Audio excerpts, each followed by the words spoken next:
This has been a crazy season so far, and lately, we've really seen some players break out in this final stretch of the season, so that's what we're going to talk about in today's video. The support lately has been awesome, but my stats tell me that well over half of you guys that watch my videos are still not subscribed. We've got a lot of content coming out, so smash that sub button, smash that like button, and let's get into this.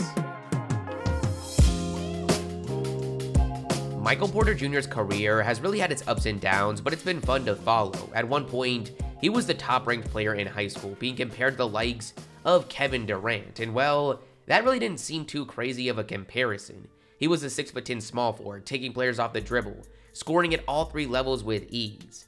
He went into his freshman season at Missouri, projected to be the clear-cut #1 pick in the draft, but would go down with a back injury before the start of the season that would cause him to miss almost the entire year. Going into the 2018 NBA draft, most people thought he was going to be a top 10 pick with his upside, but that injury risk caused him to slide, and the Denver Nuggets were able to get him with the 14th pick in the draft. This was a move I absolutely loved, and teams need to take notes. At the time of that draft, their future still looked bright with Nikola Jokic and Jamal Murray. Why take a guy that at best is going to be a role player for this roster? With them being a small market, they took the risk, and if healthy, he was going to be a future star for them. A decision that is really going to pay off. Porter Jr. wouldn't play in his first season, but finally got to take the court in his second year, and while the production for the regular season wasn't crazy, averaging 9 points, there was a lot to get excited about. He looked very healthy, shot with great efficiency, and showed the potential to really raise the volume in the NBA bubble when he had a 4-game stretch averaging over 29 points a game.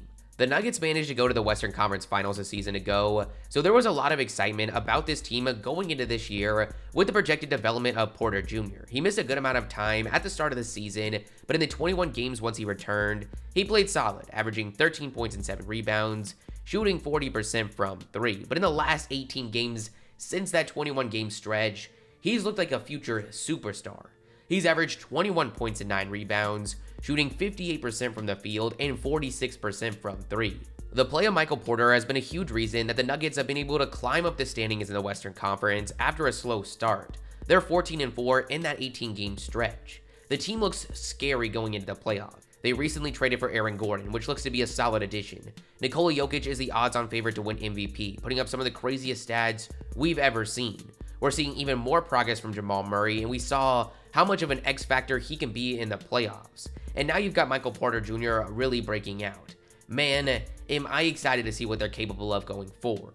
Next, I want to mention Bogdan Bogdanovic of the Atlanta Hawks. This has been an interesting storyline to follow. As you guys might remember, at one point, it looked like Bogdanovic would be in a Bucks uniform right now. They thought they had an agreement on a sign and trade with the Kings, but they failed to get Bogdanovic on board with those plans, and he would end up going to the Hawks on a 3-year, $54 million contract with a 4th-year player option. It's really looking like that situation is going to come back to haunt the Bucks. It was an exciting offseason for Atlanta. They were able to bring in Bogdan and Danilo Gallinari with the projected development of their young talents such as Trae Young, John Collins, and DeAndre Hunter. There was a lot of hype for this team going into the season, but at the start of the year, it was looking like that Bogdan signing might not have been the best move, and the Bucks dodged a bullet. In the first 9 games, he averaged less than 10 points, shooting 39% from the field. He would then miss a pretty big stretch of games due to injury, but even in the 12 games following his return, it didn't look all that great.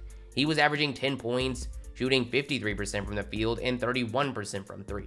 It was super exciting to see the improvement out of DeAndre Hunter, but with him missing a lot of time recently due to injury, Bogdan has really stepped up to the table, making this team very interesting when Hunter comes back. In the last 8 games, he's been on absolute fire, averaging 22 points, 4 assists and 5 rebounds, shooting 50% from the field and 52% from 3 on over 8 attempts a game.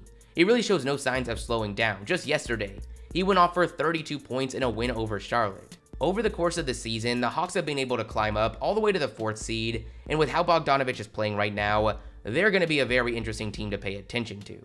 And next, I want to mention some top picks in the 2019 NBA draft that as of late have really showed why there was so much hype around them going into that draft. Barrett graduated high school as the #1 ranked recruit, and most outlets projected him as the clear-cut, no doubt about it, #1 pick going into his freshman season at Duke. He would end up going 3rd to the Knicks. He still lived up to most expectations, but both JimmerRange and Zion just flew up the board. To start RJ's career, it was a little concerning. He struggled in the G League. And then when his rookie season started, while the role was there, he struggled with efficiency, shooting 40% from the field and 32% from 3. After that, I was concerned that he wasn't going to be the scorer we always thought, but I was still pretty bullish on him going forward due to his other abilities that he displayed, mainly playmaking. This season's been up and down. He started the year as good as you can, putting up 26 points on 11 for 15 from the field and 3 for 3 from 3. But that would be his best game for quite a while, as he followed it up with a 10-game stretch where he shot 33% from the field and 13% from 3. For a minute there, it didn't look like we were going to see much improvement from him, but as the season has gone on, he's just become more and more of a consistent scoring threat. He's been a huge reason the Knicks have been able to exceed expectations as a team. In the last 21 games, he's averaged 20 points, 5 rebounds, and 3 assists, shooting 49% from the field and 47% from 3. Lately, it feels like we're just expecting these top picks to have Luka-like production off the jump. Barrett's looked amazing, and no one's really talking about it. The player that went 2 spots ahead was his college teammate Zion Williamson. Zion blew away all expectations on his way to becoming the #1 pick to the Pelicans. We didn't get to see him at the start of his rookie year, but once taking the court, he was the player we all wanted to see, averaging 23 points and 6 rebounds. Going into this season, we expected to see improvement, but it was hard to imagine too much considering how good he was as a rookie and this short offseason. For the first 22 games of the season, it looked a lot like his rookie year, but lately, it's been on another level. Since then, in the last 26 games, he's averaged 30 points, 7 rebounds, and 4 assists, shooting 64% from the field. Zion has arguably reached superstar status, which is just crazy to think about. We've now had back-to-back seasons where we have a player having one of the best second years we've ever seen, that being Luka Doncic and Zion Williamson. Now, despite the individual success of this Pelicans young core, they've struggled. They're 24-29 as the 11th seed in the Western Conference, but just having a player like Zion, it's safe to say their future is bright. For the last part of the video, I want to go kind of rapid fire on some young guys that have really raised their performance as of late. I wasn't sure if I wanted to have Kevin Porter Jr. on here with his efficiency struggles, but he's just been too impressive. He's one of those guys where stats don't tell the full story. Now, we have nothing to compare to early on in the year as he wasn't playing. He's had quite the journey just this season alone. He was dealing with legal problems at the start of the year.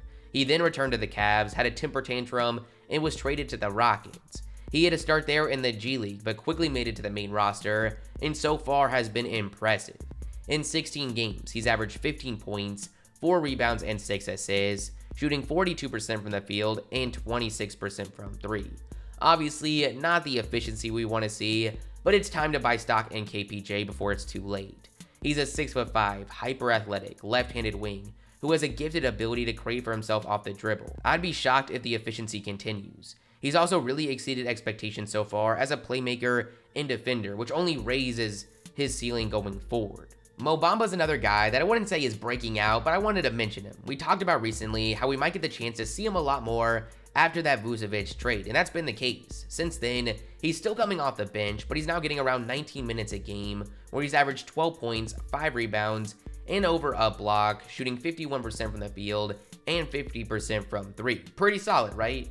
But what's crazy about Bamba's season so far is that per 36 minutes, he's averaging 20 points, 12 rebounds, and 3 blocks, shooting 49% from the field and 39% from 3 on over 6 attempts a game.